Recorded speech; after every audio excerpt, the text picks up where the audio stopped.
ഇന്നത്തെ നമ്മുടെ സ്പെഷ്യൽ നമ്മൾ ഉണ്ടാക്കാൻ പോകുന്നത് ഈ കക്കാരച്ചി വെച്ചിട്ടുള്ള ഒരു സ്പെഷ്യൽ ഡിഷാണ്. ഇന്ന് നമ്മൾ ഈ കക്കാരച്ചി വെച്ച് ചെയ്യാൻ പോകുന്നത് എന്താണെന്ന് വെച്ചാൽ ഇതിനെ നമ്മളൊന്ന് അച്ചാറിട്ട് നോക്കാൻ പോവുകയാണ്. കക്കാരച്ചി കൊണ്ടുള്ള അച്ചാർ. ഇത് നമ്മൾ ആദ്യം ഈ കക്കാരച്ചി നമ്മൾ കഴുകി വൃത്തിയാക്കിയിട്ടുണ്ട്.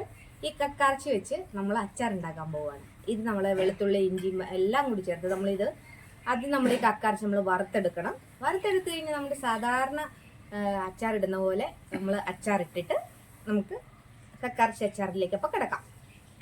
അപ്പോൾ ഗൈസ്, നമ്മുടെ ഈ കക്കാരച്ചി നമ്മൾ ഈ മറ്റേ മൺചട്ടിയുടെ ഈ പാത്രത്തിലാണ് നമ്മൾ ഫ്രൈ ചെയ്യുന്നത്. ഭയങ്കര വെറൈറ്റി പാത്രമാണ് ഗൈസ്.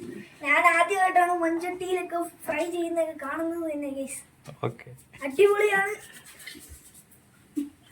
കക്കാരച്ചി നമ്മൾ നന്നായിട്ട് കഴുകിയിട്ടുണ്ട്. അതിലേക്ക് നമുക്ക് മുളക് പൊടി ചേർക്കാം. അതുപോലെ തന്നെ 1 സ്പൂൺ മഞ്ഞൾപ്പൊടി, നമ്മൾ കുരുമുളകും പെരിഞ്ചീരകവും കൂടി പൊടിച്ചത് ചേർക്കുവാണ്.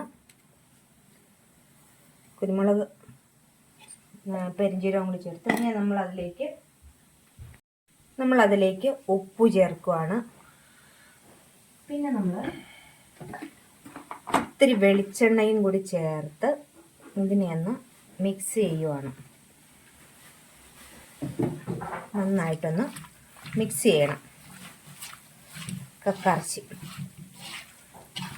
എന്നിട്ടാണ് നമ്മളിത് ഫ്രൈ ചെയ്തെടുക്കാൻ പോകുന്നത്.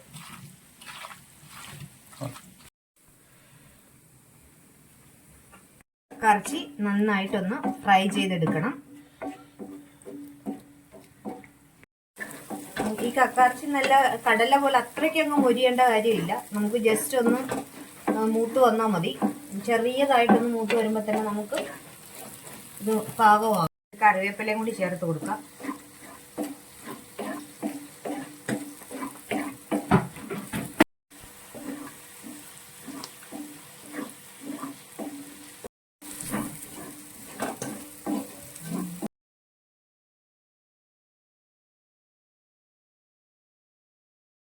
നമുക്ക് ഈ കക്കാരച്ചി ഈ പരുവത്തിന് എടുത്താൽ മതി. ഇത് നമുക്കൊരു പാത്രത്തിലോട്ട് മാറ്റാം. എന്നിട്ട് നമുക്ക് ബാക്കിയുള്ള കക്കാരച്ചി കൂടി ഫ്രൈ ചെയ്തെടുക്കാം. ഫ്രൈ ആയിട്ടുണ്ട്. നമുക്കിതൊരു പാത്രത്തിലോട്ട് മാറ്റാം.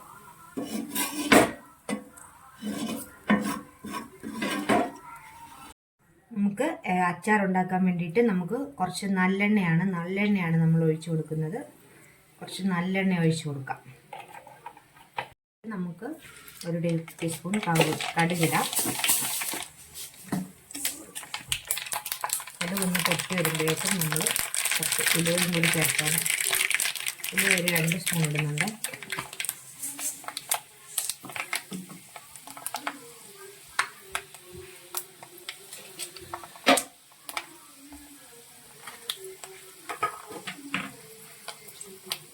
ഇതിലേക്ക് നമ്മൾ ഉള്ളിയും അതുപോലെ തന്നെ ചുമന്നുമുളക് ഇടുവാണ്.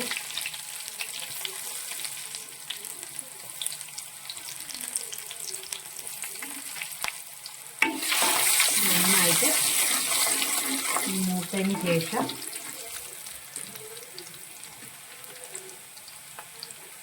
ഇതിലേക്ക് നമ്മൾ എടുത്തു വെച്ചേക്കുന്ന കായം കൂടി ചേർക്കുവാണ്. കായം ഒന്ന് ചൂടായി വന്നതിന് ശേഷം കായത്തിൻ്റെ പൊടി ഉണ്ടെങ്കിൽ പൊടി പിന്നീട് ചേർത്താൽ മതി. കട്ടക്കായം ആയതുകൊണ്ടാണ് ഇപ്പോൾ എണ്ണയുടെ അകത്തോട്ട് ഇട്ടത്.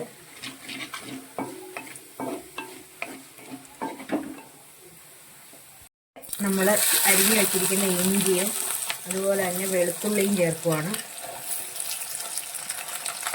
ഇഞ്ചിയും വെളുത്തുള്ളി പച്ചമുളകും ഇതെല്ലാം കൂടി ചേർത്ത് നന്നായിട്ട് വഴറ്റിയെടുക്കണം.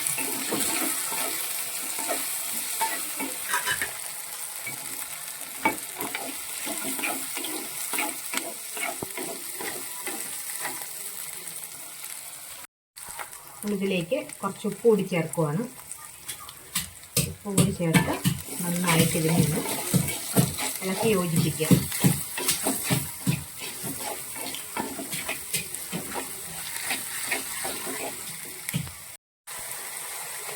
ഇതിലേക്ക് നമ്മൾ കുറച്ച് കറിവേപ്പില ചേർക്കുവാണ്.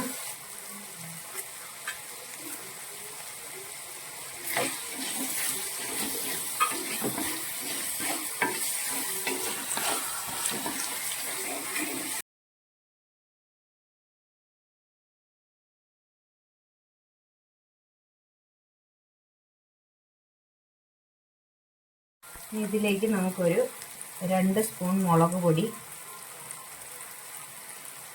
ഇട്ട് കൊടുക്കാം. 1 സ്പൂൺ മഞ്ഞൾപ്പൊടിയും കൂടി ഇടുവാണ്. ഇത് നന്നായിട്ട് യോജിപ്പിക്കാം.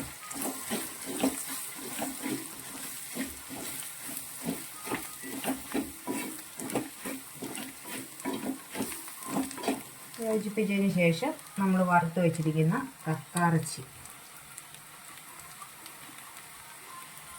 കൂടി ചേർക്കണം. ഇറച്ചിയും കൂടി ചേർത്ത് ഇതിനെ നന്നായിട്ട് നമ്മളൊന്ന് ഇളക്കി ഈ മസാലയും ഇതെല്ലാം കൂടി നന്നായിട്ട് യോജിപ്പിക്കണം.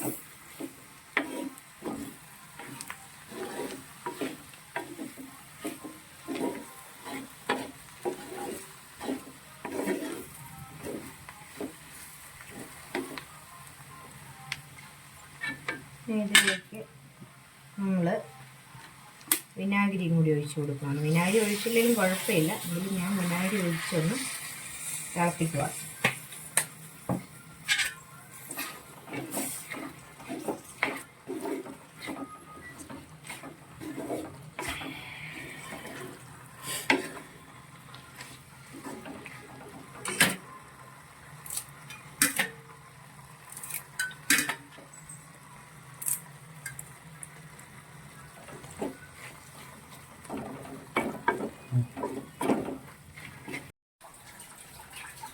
നമ്മുടെ കക്കാറച്ചി അച്ചാർ റെഡി ആയിട്ടുണ്ട്.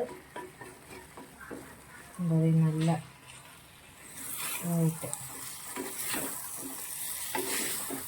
കുറച്ചുകൂടി മൊരിക്കേണ്ടവർക്ക് കുറച്ചും കൂടി മൊരിച്ചെടുക്കാം. ഇപ്പം ഈ പരുവത്തിനാണ് ഞാൻ എടുത്തിരിക്കുന്നത്. ഇച്ചിരി കൂടി ഇറച്ചി ഇച്ചിരി കൂടി മൂപ്പിക്കണം എന്നുള്ളവർക്ക് ഇച്ചിരി കൂടി മൂപ്പിച്ചെടുക്കാം.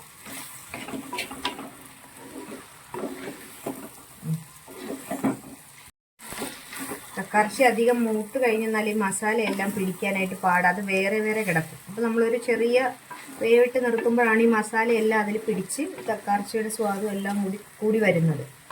അപ്പോൾ എല്ലാവരും തീർച്ചയായും ഇതൊന്ന് കക്കാറച്ചി കിട്ടുമ്പോൾ ഒന്ന് ചെയ്ത് നോക്കണം. എന്നിട്ട് ഇതിൻ്റെ ഫീഡ്ബാക്ക് ഞങ്ങളുടെ വീഡിയോയിൽ കമൻറ്റ് ചെയ്യണം.